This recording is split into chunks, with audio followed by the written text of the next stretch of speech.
Dr. Hawthorne, I'm going to go ahead and turn it over to you. All right. Well, thank you, Bridget, and thank you everyone for joining us today. We are so glad that you have chosen to spend the afternoon learning a little bit more about our master's and PhD programs here in the Department of Sociology at UCF. As Bridget mentioned, I'm Tim Hawthorne. I'm an associate professor of geographic information systems here in the Department of Sociology, and I'm also in the second year as the graduate director of our programs as well. As Bridget mentioned, we are recording. Also, please feel free at any moment throughout the time together this afternoon to drop questions or comments into the chat. We'll get to those as we can in the different Q&A sessions. But in the few minutes that I have on the agenda today, I'd like to sort of share with you a little bit about our programs, a little bit about what I think you might expect if you are a new student to our program, thinking about our program, or if you might be a returning student moving on from a master's program to a PhD program. We're going to cover a lot of ground in a few minutes. So again, welcome. We're so glad that you're considering us, whether that's to begin your graduate career or continue it here in this department. We hope to see your applications in the next few weeks. I should just open with the best news that I could possibly give you today, and that is that the GRE testing requirement has been eliminated as of 2 weeks ago. It was voted out unanimously by the UCF Sociology faculty, and it will no longer be required or considered in admissions decisions. So if you have taken the GRE and didn't do as well as you would have liked, no worries. And if you haven't taken it, no worries either. The GRE is no longer being considered in our graduate admissions, consistent with UCF policies. So that's probably one of the most common questions we get from new prospective applicants. So as the graduate director, what I hope to do is today share with you our excitement for the potential of you joining us as colleagues in the next academic year. And for those of you that are on the call that are thinking about our program in the future, we hope today gives you a strong sense of what our department is about. You're going to get to hear from several different faculty that will touch on the different thematic content areas in our department here in a few minutes. You're also going to get a chance to interact and ask questions specifically of a couple of our graduate students without faculty and staff presence later in the call as well, to ask some of those student-to-student questions that you might have as well. Again, we know you have a lot of choices in graduate programs out there across the United States, and we wish you the best in that search. We hope that that search ends up with you coming here, but we certainly recognize there are wonderful programs out there other than ours as well. So we hope that we can convince you to come join us in this in the next academic year. I think what you'll find today, and if that you choose to join us after applying to the program, is that we are really a diverse and committed learning community that has an unwavering commitment to your student success and your growth, and particularly focused on your careers. I think one of the things that we really pride ourselves on here in the department is that we recognize that students that leave our program go on to very diverse and very different career paths. We don't prioritize just academic careers or applied careers, but we recognize that career choices are diverse and open to lots of different avenues, and we want to encourage that of our students as well. So in the next few minutes, we're excited to share with you how we are all uniquely UCF Sociology.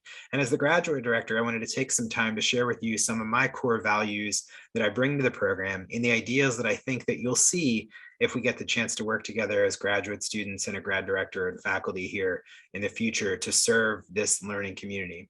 So first and foremost, sort of the vision of UCF Sociology from my perspective as the graduate director is that we elevate the lived experiences and the knowledge bases of our graduate students, our faculty and staff, our alumni, and our community partners through diverse and shared learning experiences.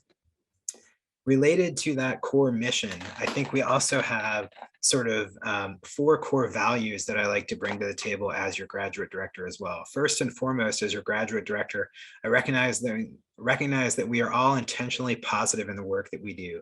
As we explore the grand challenges of sociology and related disciplines, society and related areas of study, we are intentionally positive and solutions and action-oriented in our thinking. Secondly, one of our core values is that we are completely centered on student success. We place the development and the aspirations of our graduate students at the core of our decision-making and the core of our future visioning and planning for what our department might become as well. Thirdly, we are diverse and inclusive and striving to be better in those areas as well. We value all forms of knowledge, both traditional academic knowledge and non-academic knowledges as well.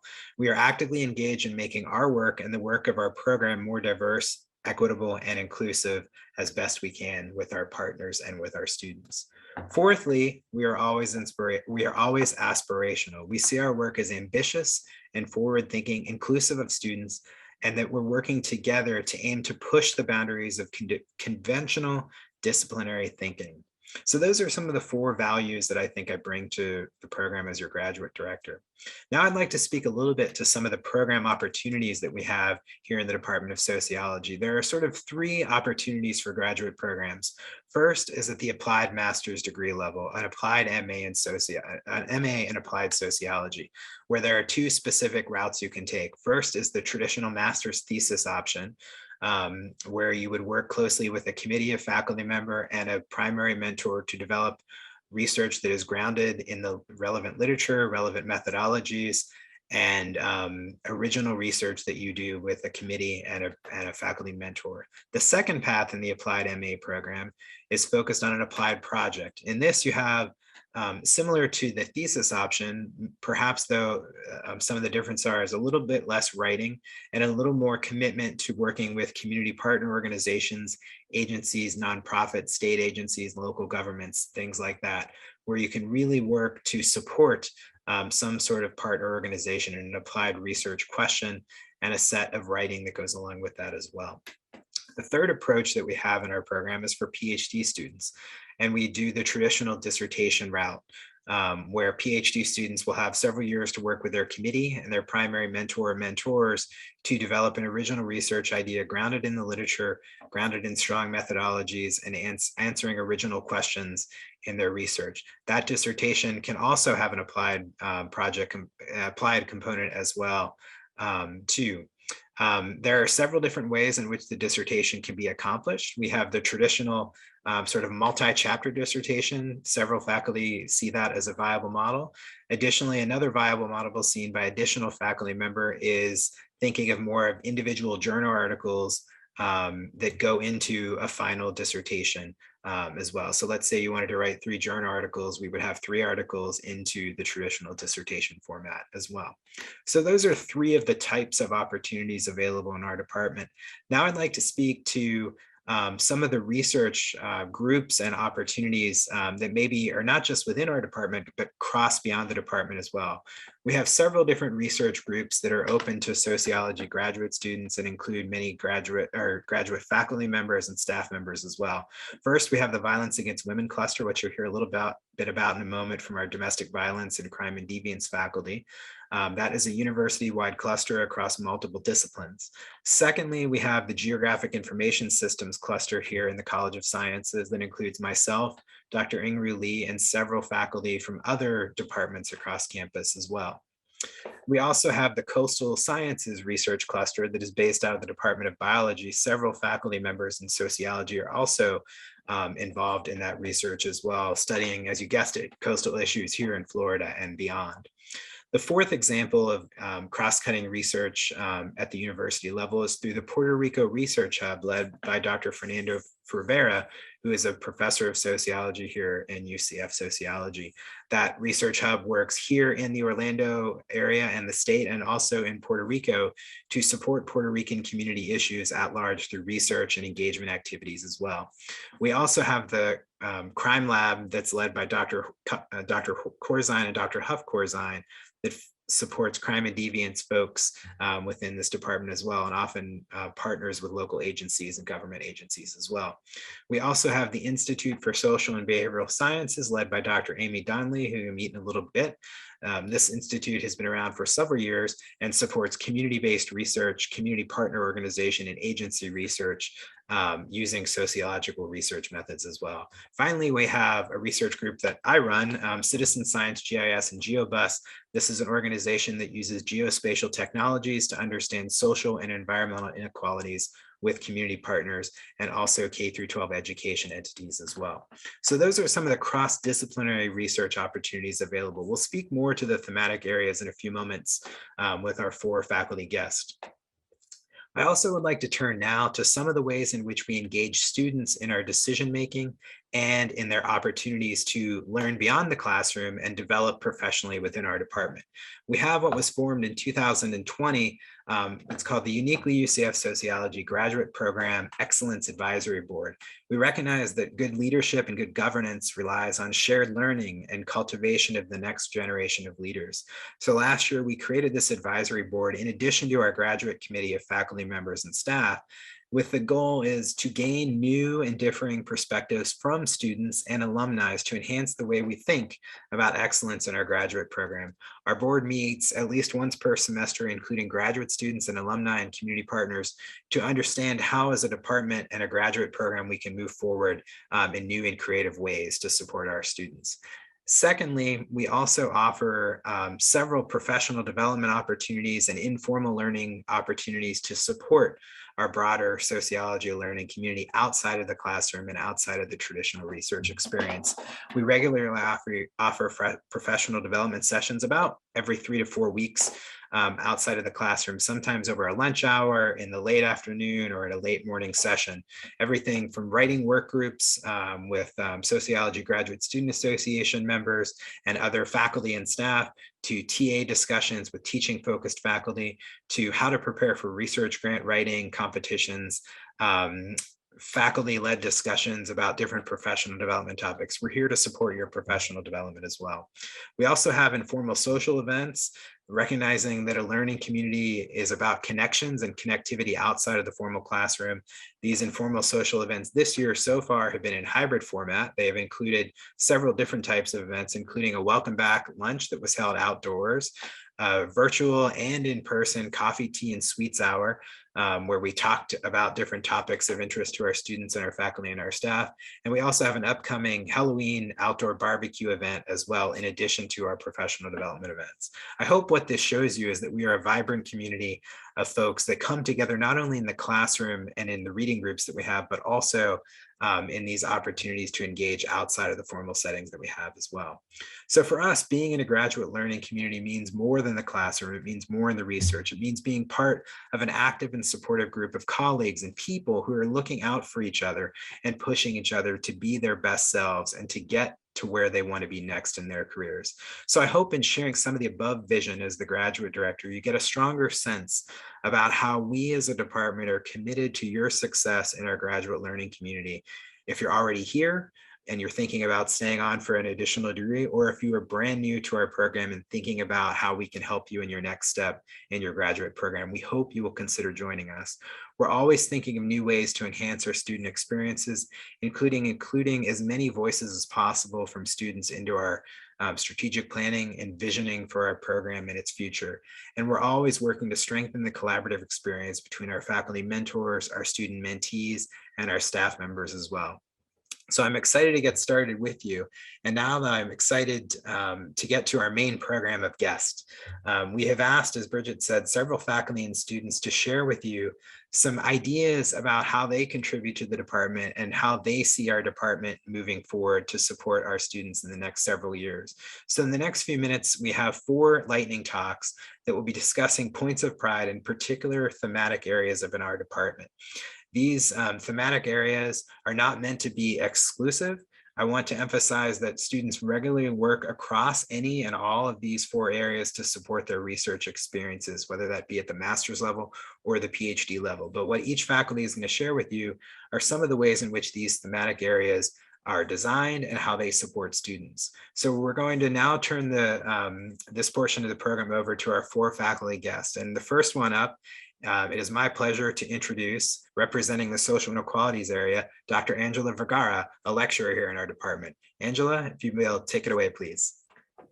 Hello, welcome everyone. Thank you, Dr. Hawthorne. Yes, I'm Dr. Angela Vergara, and I am the teaching faculty at UCF. So mainly what I do is my intro to sociology classes, and then upper level and the research methods and data analysis gaps and courses that every sociology major has to take.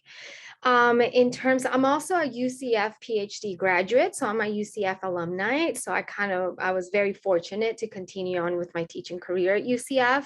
And in terms of social inequalities, very much with what Dr. Hawthorne said, it's a big umbrella. When we think about social inequalities, we think about all the possible themes that you can find within it. So within that umbrella, not only we find different faculties that have different specialties. So for example, mine is specifically race, ethnicity, gender, and sexuality sexuality, but through the lens of minority and minoritized populations, Hispanic, Latinx community, and Latin American sociology and global inequality. So that's how I took that umbrella and made it into my own niche. But with collaboration, it enhances every work that we do here. So I do work with health, illness, and family track in terms of health inequalities and health outcomes for the Latinx Hispanic population. I also work with the criminology track in terms of looking, police contact and criminal justice contact within the Hispanic and Brown individuals and minoritized populations.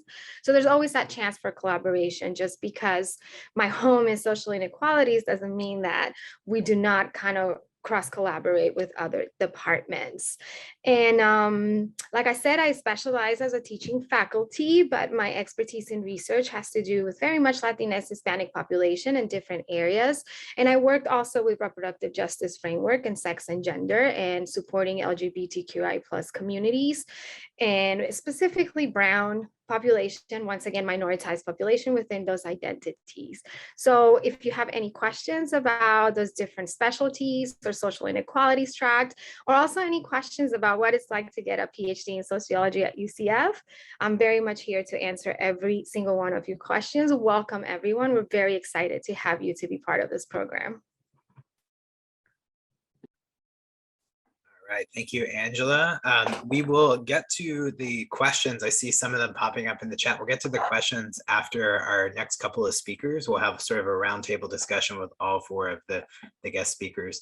Now what we'd like to do is next we'd like to turn to another wonderful faculty member. This is an associate professor of sociology and also a member of the Violence Against Women cluster, Dr. Allison Cares, who will speak to us a little bit today about the domestic violence thematic area of our department. So Allison, please take it away.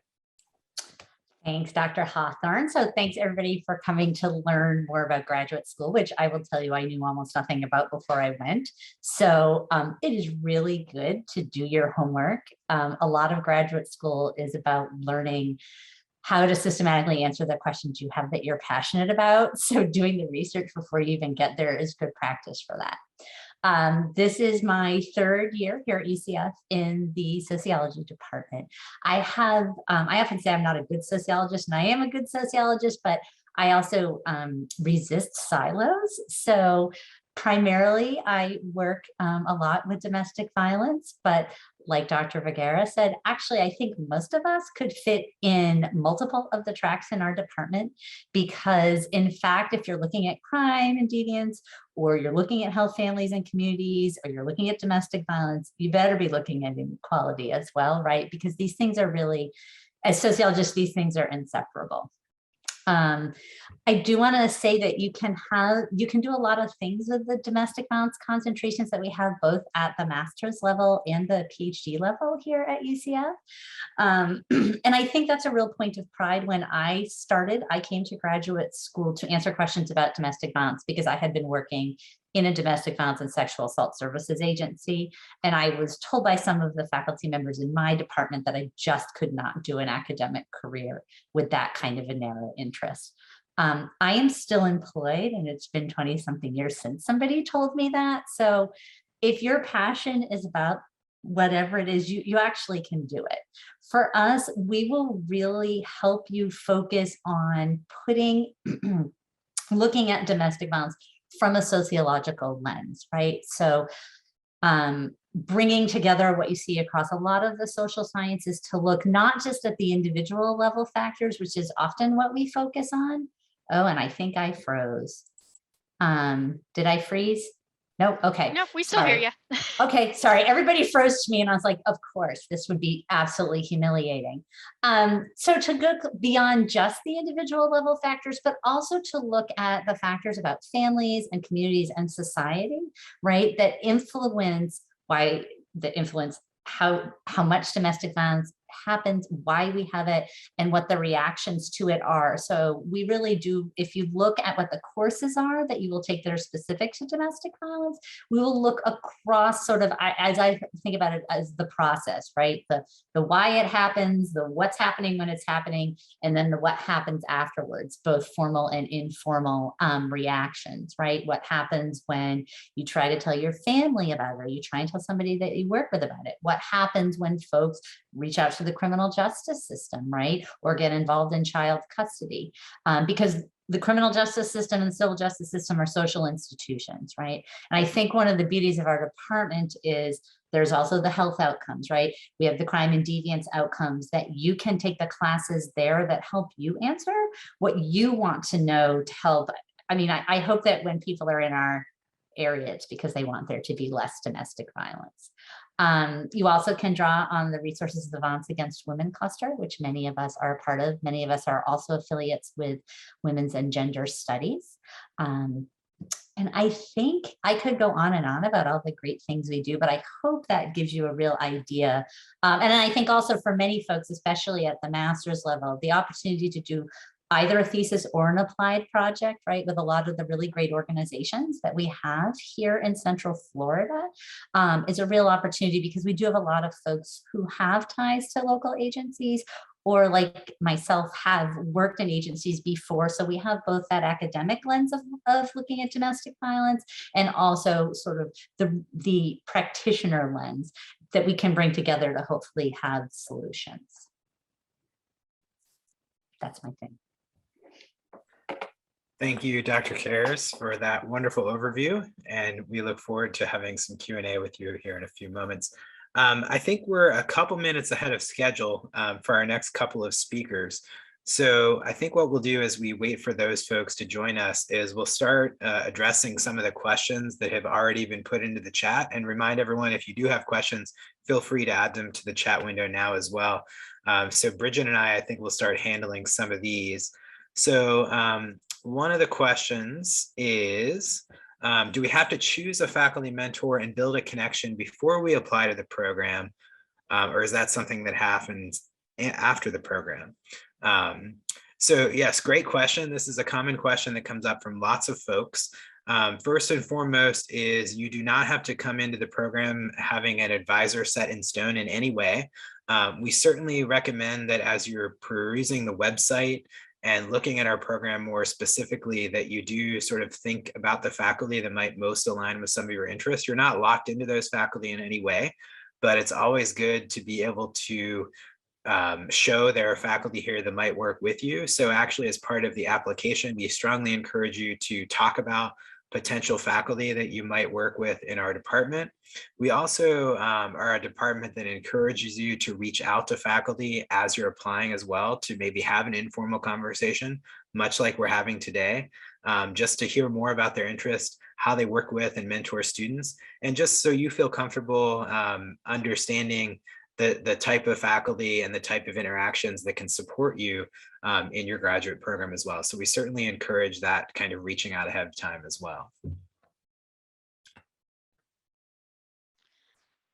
Okay, Dr. Hawthorne, one other question was, what is the difference between the applied sociology track and the medical sociology track? Would you like to field this one? Yes, so really quickly, I'd have to pull up my super specific information here, but I think I'm trying to remember exactly how many, oh gosh, I don't know off the top of my head. I'm trying to think of like how many additional classes it was in terms of needs. The main answer is it's just a few additional courses that are specific to medical sociology taught by faculty within that thematic area of our department to provide more specialization and training in that area. But in terms of the final sort of product for degree, you would be doing the same thing, either a master's thesis or an applied project that would support your work. And it would, count, to support both that specialization in that track and also the broader MA degree program as well. And do you want me to, I found it, right? So the medical yes, soc people have 2 required courses that are the core piece for medical soc, and then they pick from another 2 from 5 courses that are focused on medical, but are your electives. So that's the focus compared to the applied, I believe. Wonderful save. Thank you, Dr. Kerr. See, we are a collaborative group of faculty in this department, always looking out for each other, as I said. Yes, so we have an additional question here. One of them, so since the GRE isn't required, are there any tips on how to be a competitive applicant? Great question. I think the most important thing that we look at as a graduate committee really is the research statement that you write, or the personal statement that you write to get into our program as part of your application. And I'll just speak from my perspective as the graduate director, and I'm certainly welcome to hear from additional faculty members and staff members on the call from their perspective as well.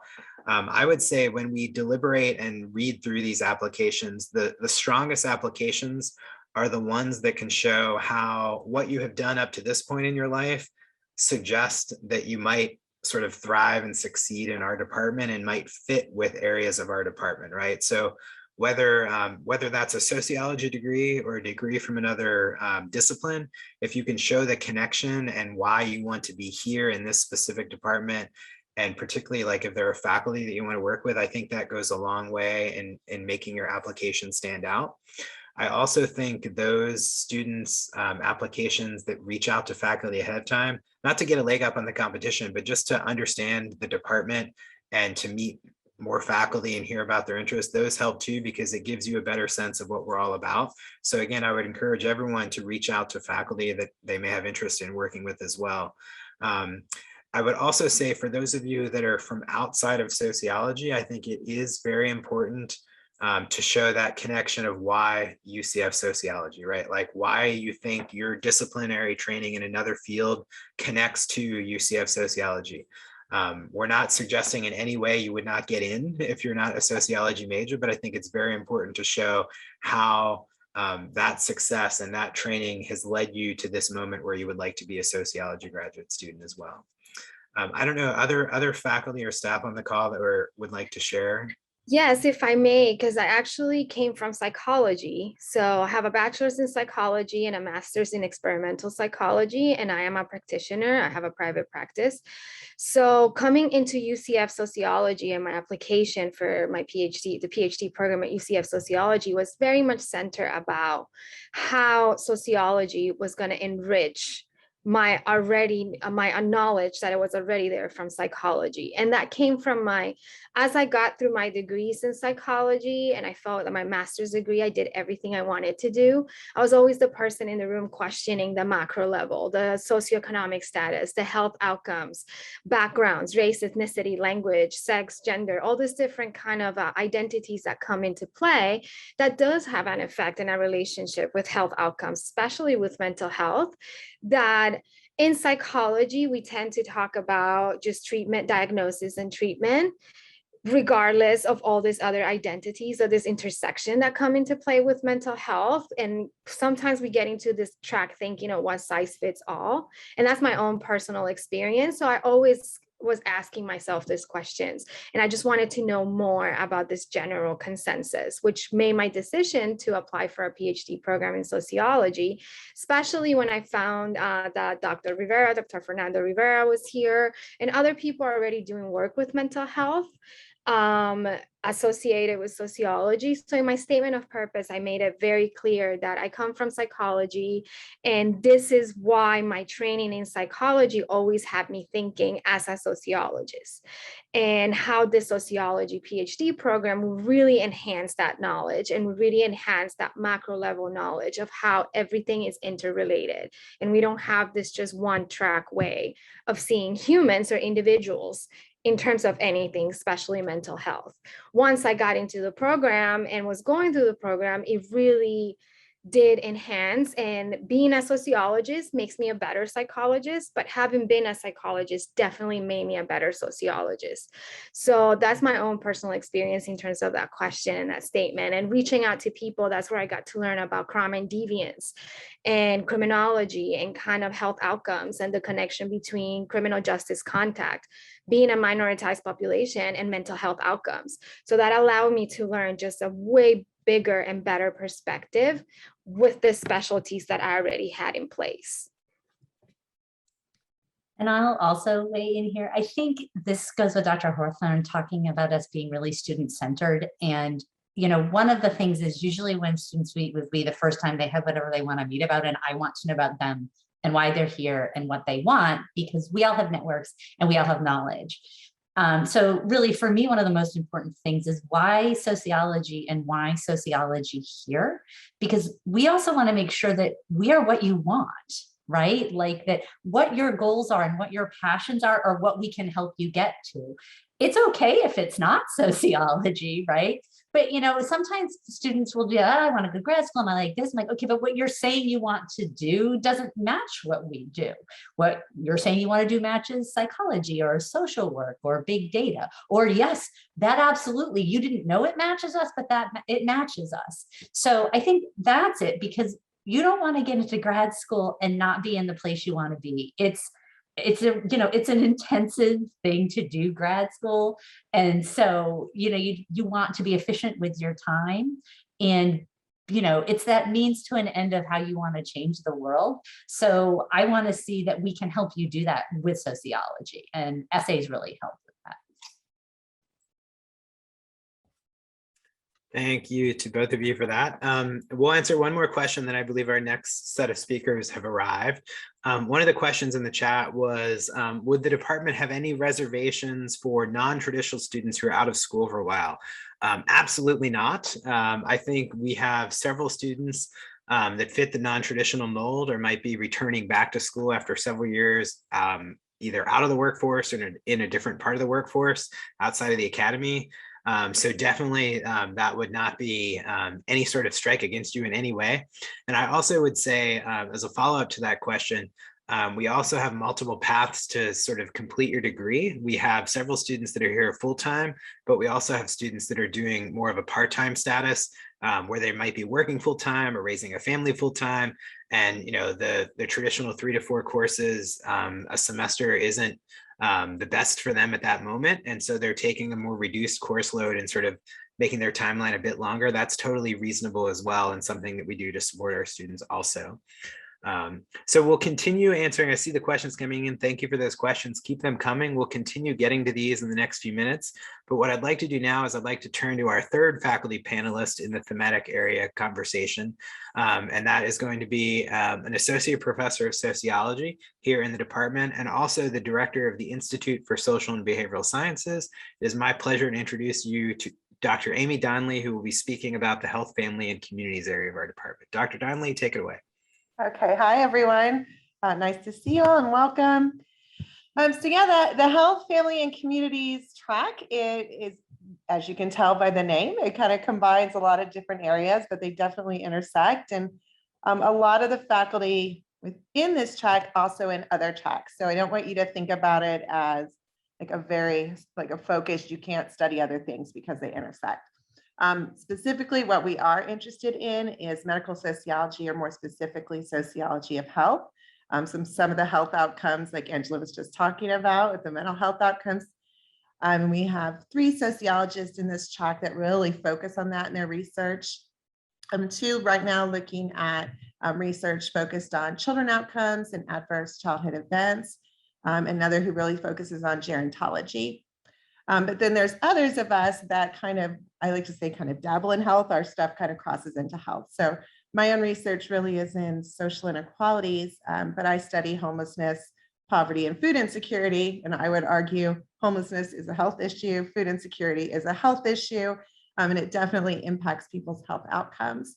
But it's rooted in social inequalities. So there is the match there. Focus on families, obviously, a lot of this crosses that as well. Then in terms of communities, we're looking at kind of 2 big things: urban sociology, which you're probably very familiar with, but also just community-based research, which again, you can really study within any area and focus on communities. I don't know how much, Dr. Hawthorne, you want me to say about this, or? I think that's a perfect overview. Okay, good. I think the best part of this is more of the Q&A that. Okay, perfect. That's what I was hoping. Yeah, that's perfect. Thank you for that as well.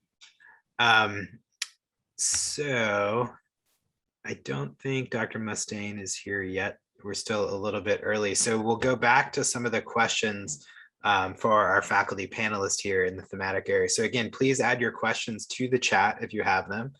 And we'll start going through some more of these. Bridget and I will start these out.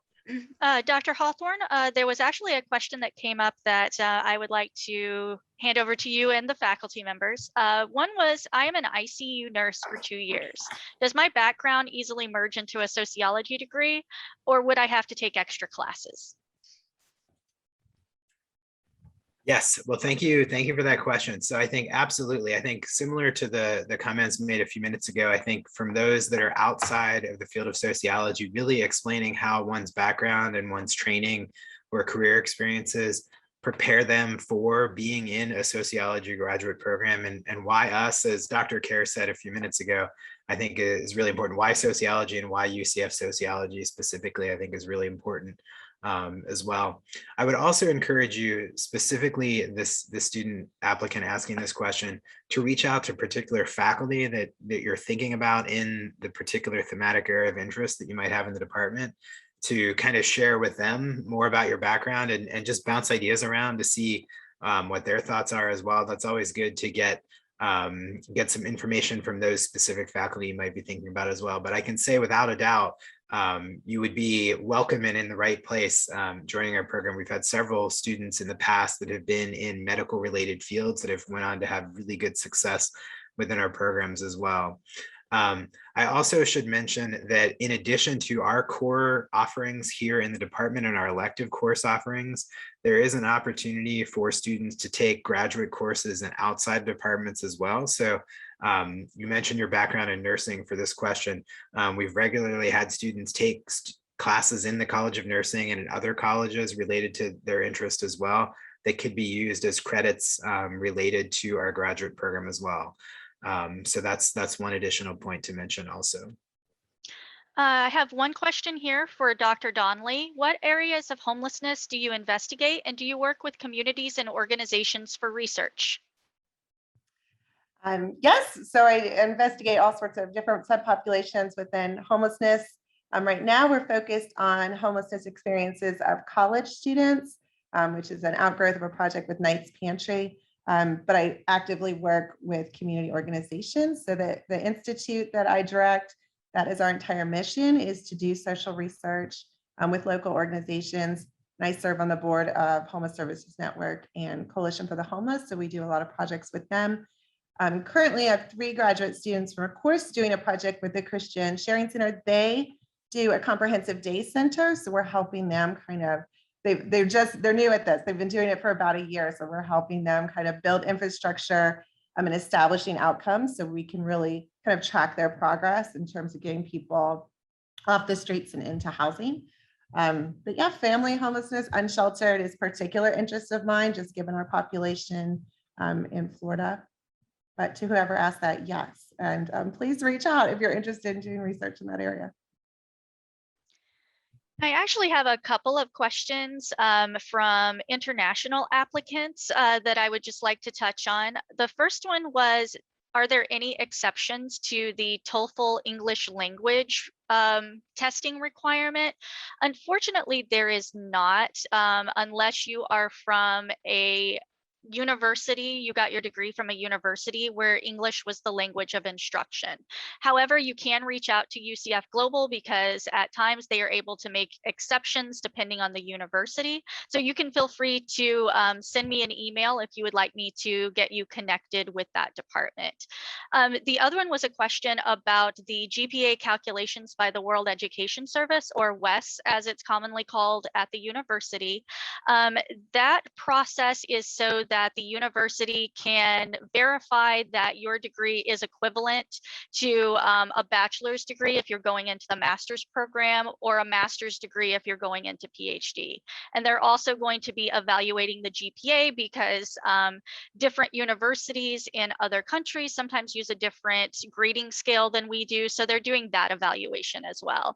Unfortunately, that's not something that can be waived. It's required for all international students. But if you have any questions about that as well, you're absolutely free to send me an email and I'm more than happy to help.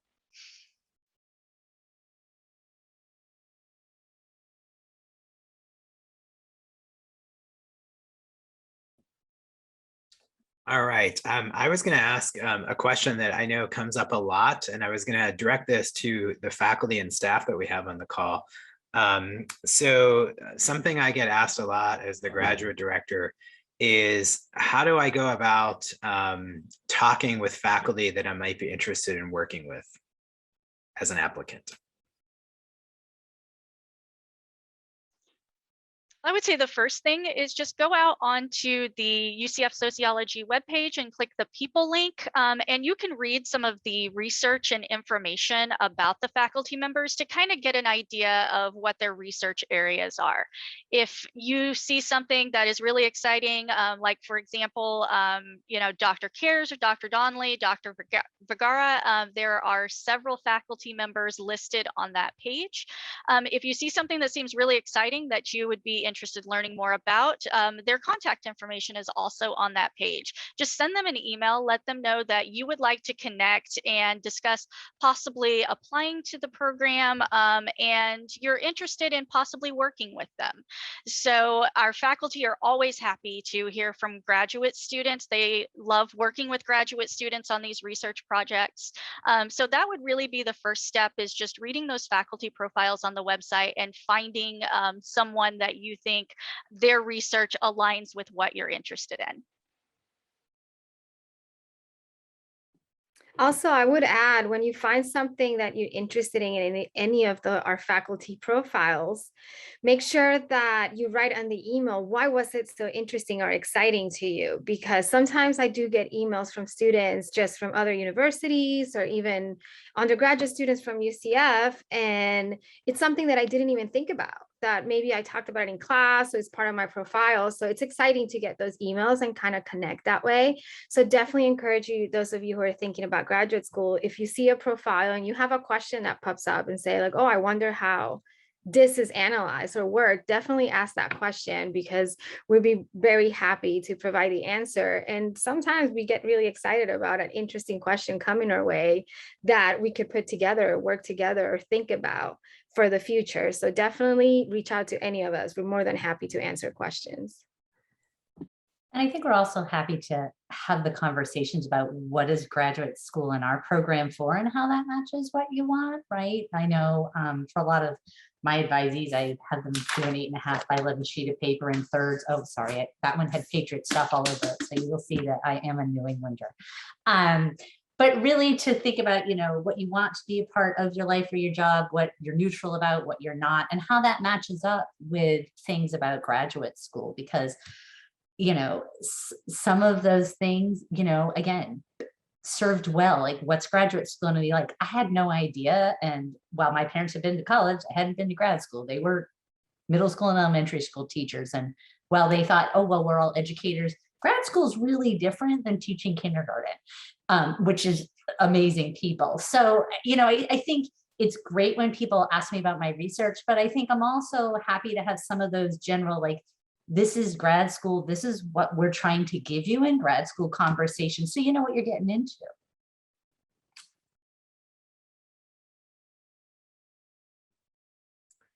All right, thank you all. I think our next faculty panelist is here. I also saw a question come in. We will get to it. It's about funding and opportunities to financially support you all as graduate student applicants. So we'll talk about that after our next speaker. So I'll keep you in suspense on that question. It is my privilege to introduce our fourth and final faculty panelist for the thematic areas conversation.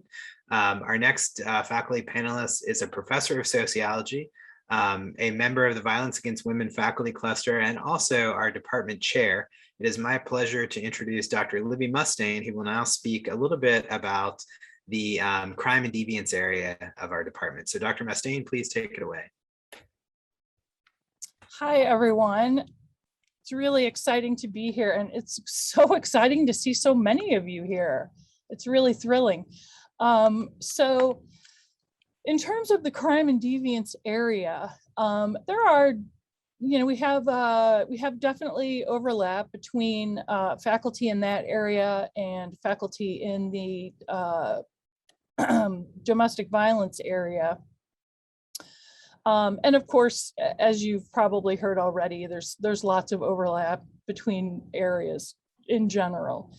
But I think probably the primary faculty in the crime deviance area are Doctors Corzine, Huff Corzine, Cares that you've heard from here, Rechtenwald, Ford, and myself. I don't think I have missed anyone. Generally, when we think about, sort of the crime and deviance area, we're thinking about how sociology looks at individual and group behaviors by adults and juveniles that violate social norms. Maybe the norms are, formally established rules, maybe they're laws, and maybe they're just things like standards or expectations of behavior, expectations for conduct, things that are related to aspects of society like our culture or groups in culture, groups with varying cultures or groups in society. And criminology is really focusing on, looks at things in a micro perspective, where we might look at things like what are individuals' responses to crime, or what kinds of things impact individuals' levels of fear of crime. How do individuals view the varying types of crimes? As well as the more macro kinds of questions like what are society's responses to crimes? For example, institutions like the criminal justice system or child protection system, the police, things like that, but could also include social institutions like, say, the family or religion or, schools, workplaces, neighborhoods. All of those social institutions can have an impact on crime, and they can impact crime by factors that may increase crime. They could also impact crime, though, in ways that would reduce crime. And so a lot of criminologists are looking at what are those factors? How can we identify what factors impact crime? How can we identify factors that impact crime across society? How can we impact individuals' chances, for example, of being a victim of crime? A lot of that kind of, a lot of those sorts of questions are what the faculty are looking at. Another aspect, though, of that is the public nature and the public possibilities of sociology. And they fit in nicely with crime and deviance analyses as well. For example, if you find that having a dog reduces your chances of being a burglary victim, the obvious crime prevention tip is, hey, go out and buy a dog. But that's not necessarily the best solution for everyone. I mean, come on, some of us are cat people, right? We don't want a dog. Cats don't impact the burglary rate. But what happens is you can find out about, what is it about a dog that helps to prevent burglary? What could I substitute for a dog, because I don't want one. I'd rather have, whatever, a burglar alarm. So hopefully you see my point. The more public facing aspects of crime and deviance can help with personal prevention strategies, but they can also help with community prevention strategies. For example, maybe there's a community that has a lot of drug dealing going on and the various problems associated with drug dealing. And so maybe a community wants to start up a neighborhood watch, or maybe we buy more lights, street lights for that community, so there aren't as many dark corners to conduct drug deals in. Again, hopefully you see my point, and how studies of crime in terms of what kinds of things impact crime can then be used to actually have an impact on crime. Some of our faculty take a more critical view on criminology. There's certainly plenty of thoughts about crime that, for example, what are the purpose of laws? And do laws actually stop people from committing crime? What kind of impact do laws have on individuals' behaviors? Another thing that critical criminologists might look at is, something like, say, unsafe working conditions. We don't often think of that as a crime per se, but maybe we should. Maybe businesses that have a lot of employee injuries, maybe deaths on the job, maybe those employers should be treated like criminals. And again, the critical perspective can provide a lot of interesting questions to ask and can provide thoughts about how to control crime, minimize crime, things like that. We also have some faculty who are working with community members to help prevent crime. We have faculty who are working with Orange County Sheriff's Department, who are working with Orlando PD, who are working with the Brevard Police or the Brevard Sheriff's Office. We have faculty who are working with victim services on campus, or Orange County Victim Services, maybe Seminole County. So we have a lot of exciting work in the crime deviance area here in the Department of Sociology. And I would love to answer any questions that you might have about it. All right, thank you, Dr. Mustaine. So we will go back to our questions and answers. Please do feel free to keep adding questions into the chat session for Dr. Mustaine and our additional faculty panelists. While we still have our faculty panelists on the call, I do have a question that I'm asked sometimes by students that are applying to our program. And I think it's a really good one because it sort of addresses the future of where we might be going as a department and as a discipline. And that is a very simple question. It is, what is the future of UCF sociology? Holy cow, that is a question. That is a question. I can certainly tackle that, but someone else, please feel free to jump in. My answer is not the only one.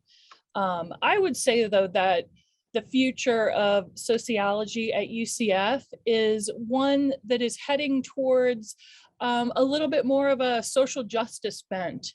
And a little more of a desire to not only point out areas where injustices happen or people are not treated equally or equivalently, but to have an impact on that and to work within our local community to try and have an impact on some of those injustices that we see in society.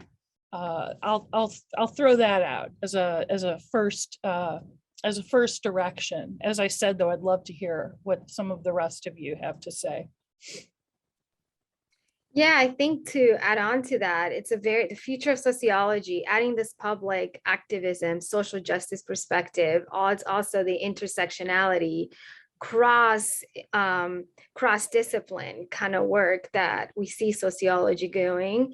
And also from my perspective, I think the future is in really understanding from all of what Dr. Mustaine say, the social justice part, and then the intersectional part, the understanding of what is it that we mean by social inequalities in terms of really understanding what diversity and inclusion means. So we're talking about, diversity and inclusion, but yes, we can see a diverse population, but do we feel included?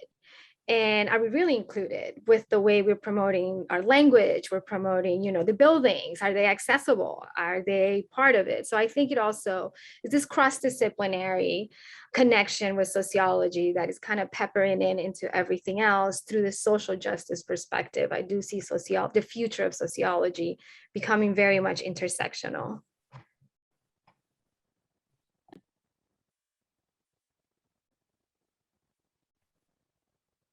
Thank you both for those comments. I think they're spot on. Those are similar to things that I have told a couple of our recent applicants about as well. So thank you for that.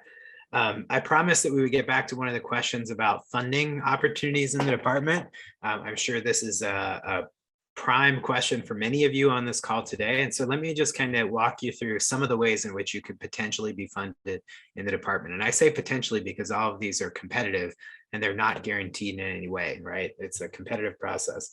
The first is probably the most common way to be funded, and that is through what's called a GTA, a graduate teaching assistantship, where you would probably first start out at either the MA or PhD level, supporting a classroom instructor with larger courses, helping with grading and course management, sort of learning the ropes. And then if you were a PhD student later on in the program, you would probably very likely have the opportunity to be the instructor of record for your very own class as well in the program.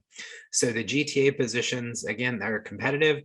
They come with a tuition waiver for your full tuition waiver, and then also a stipend for your wage as well. The only thing you would need to pay is any of the additional fees from the university as well. The second type of funding that is offered in the department, and this is a little more sporadic and not handled by the graduate committee, is through what is called a GRA, which is a graduate research assistantship. Those assistantships are tied in most cases to specific faculties, grants, or contracts. So in that situation, I would encourage each of you, as you're thinking about particular faculty you might work with or interact with, you might, as you email them, ask them if they have any known funding opportunities coming up through research or contract opportunities as well. In those situations, if you are able to secure one of those with a faculty member, they often come with a full tuition waiver and a stipend as well, similar to the GTA opportunity as well.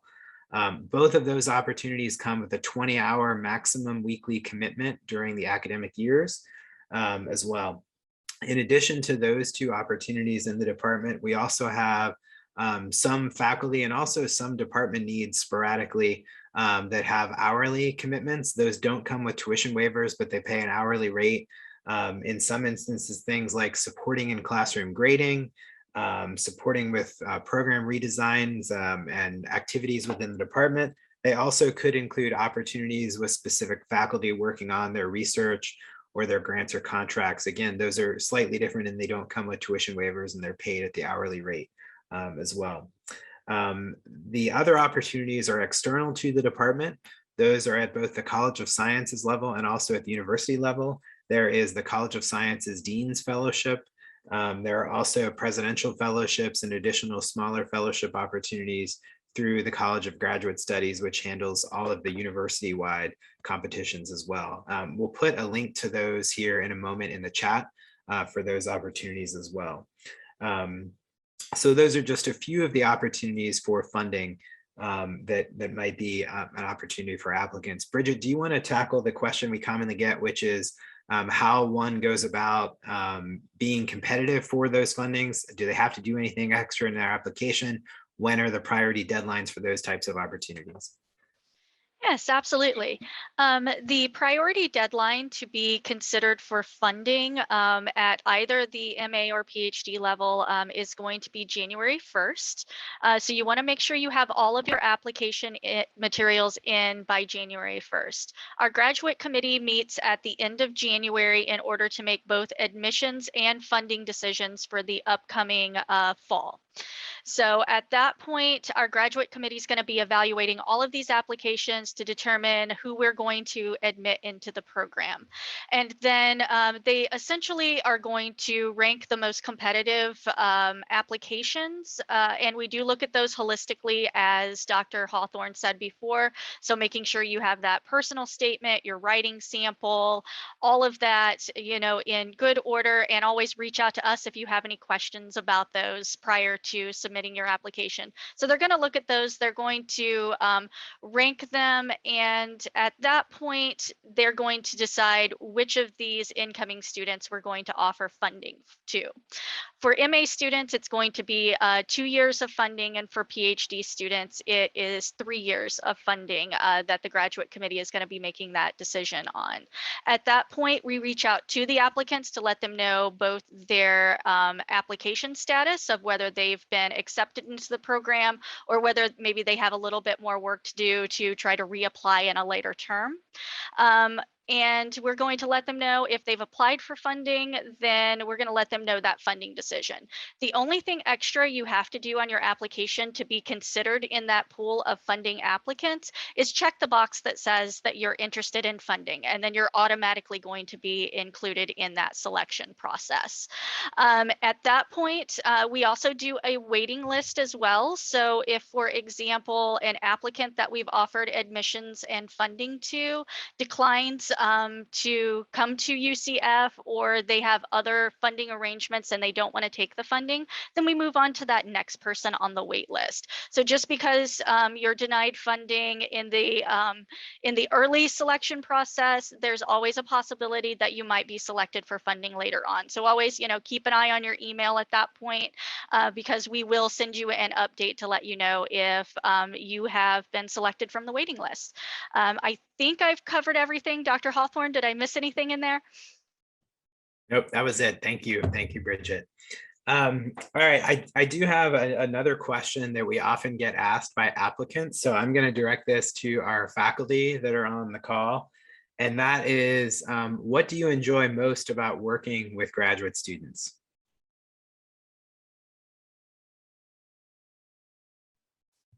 I'll start. I work very closely with graduate students on a number of different projects, and I'm always blown away, first of all, by the energy, which I really appreciate, but also just the ideas. So it can be things that are kind of technology based that they are very familiar with that I am not, or just looking at a project in a different way from the way I have done it in the past. So I'm always so very appreciative of their ideas.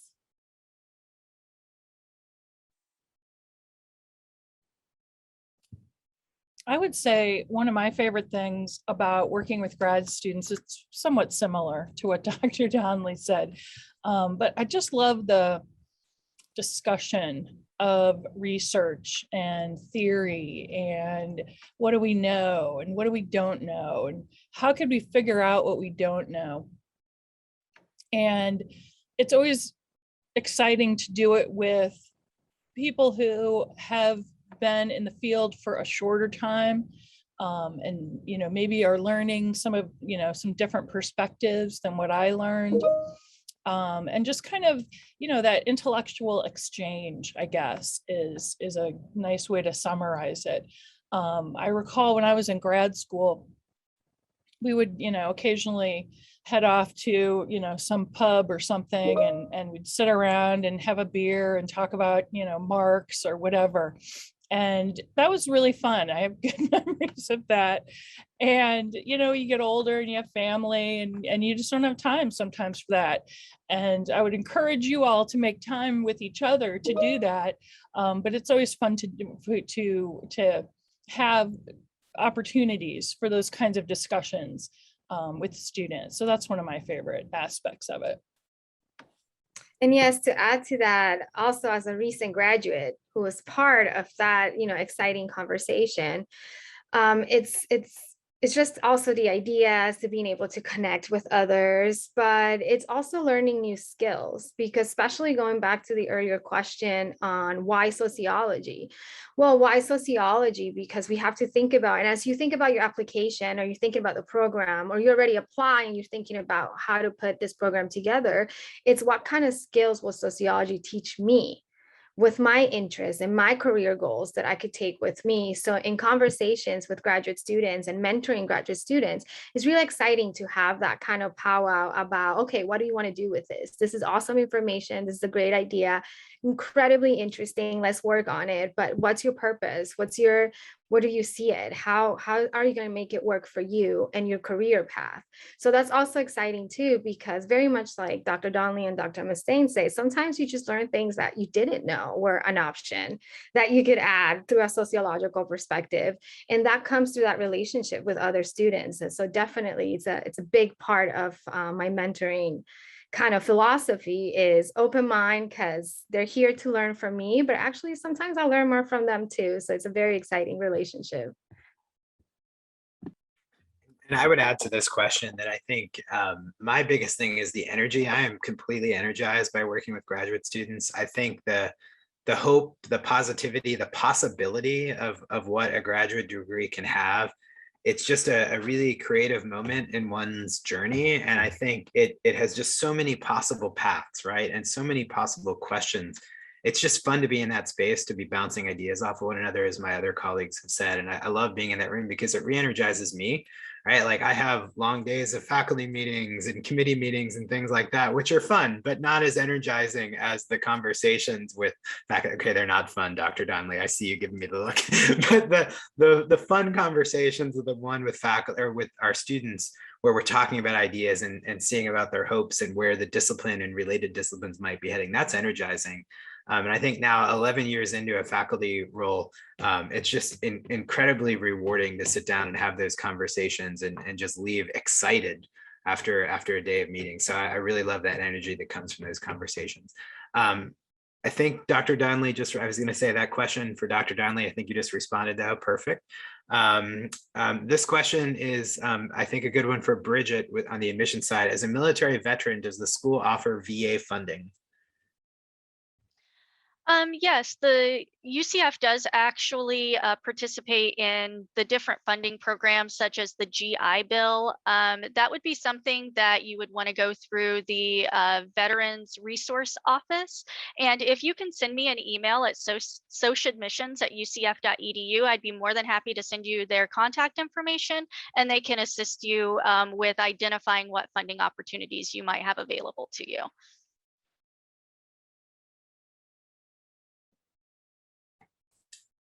All right, so I think we have addressed most, if not all, of the questions. If we missed one, I apologize.